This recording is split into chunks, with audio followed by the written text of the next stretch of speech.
Have you ever wondered why nuclear energy is generating such a buzz? What if we told you that constructing 10,000 nuclear power plants may solve our planet's energy issue?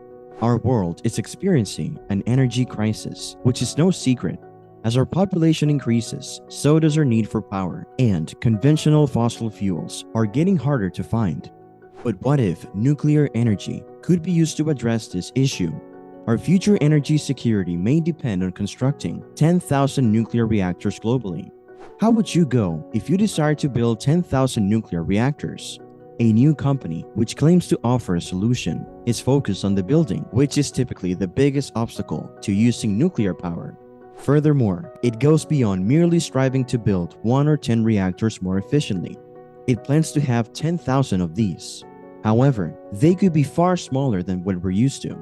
The fact that only 400 power reactors are worldwide makes this number all the more startling. It's time to look into the potential workings of this and see whether it's actually possible. The standard procedure is selecting an appropriate area, signing a contract with a vendor who will customize the design, and beginning construction with hundreds of contractors installing the massive units. The regulator inspects everything to ensure it's secure and in line with the law before permitting commissioning and operation. This paradigm has long been the accepted way of doing things, and at least in the West, in countries like US and some parts of Europe, this approach has frequently led to protracted delays, missed deadlines, and significant cost overruns. These usually turn what ought to have been a desired source of carbon-free energy into a labyrinth of allegations and legal disputes, with typically the utility users, such as you and I, being the ones in the middle of it. A company allegedly building the only actual tiny modular reactor, or SMR, with a capacity of just 20 megawatts, is developing a new technique for building nuclear power stations. It is far more compact than several other designs from companies that have recently gained much attention, such as NuScale or General Electric.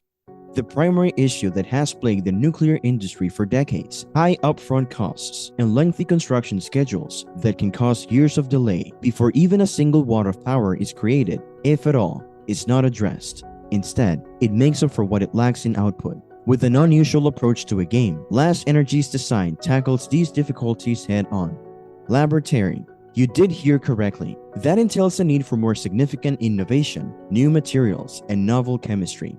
Instead, they depend on the nuclear technology already in place and in more than 300 reactors globally. While adopting tried-and-true designs and parts may first seem like a dull or even dubious notion, it saves Last Energy millions of dollars and maybe years in research and development, significantly reducing the time that it takes them to enter the market.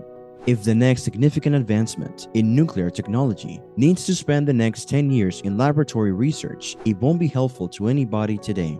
These issues have made developing more innovative designs effortless and more convenient for businesses like TerraPower. Small modular reactors, such as the one made by Last Energy, can be created in isolated areas, while bigger versions will need a lot of water for cooling. As a result, there is less chance of environmental harm because the reactor may be cooled entirely by air during starting.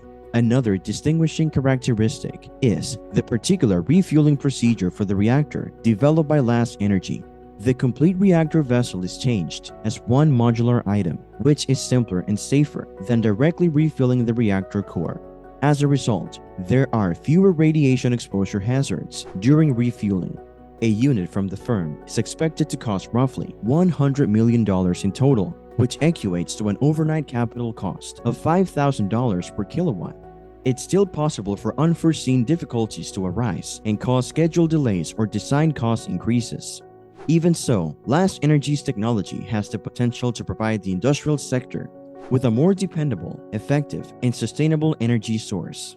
Using a vendor-constructor-operator model in which Last Energy serves as a project owner, builder, and operator, it hopes to break away from the conventional approach to building nuclear power plants.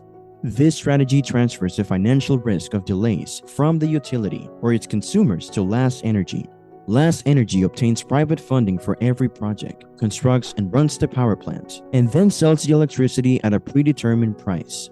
Although this strategy has advantages, such as removing customers' financial risk, it also has drawbacks, such as the historically high entry barrier for nuclear energy, the need for a complete detailed design, and the unfamiliar quality and regulatory requirements for off-the-shelf components from the oil and gas industry.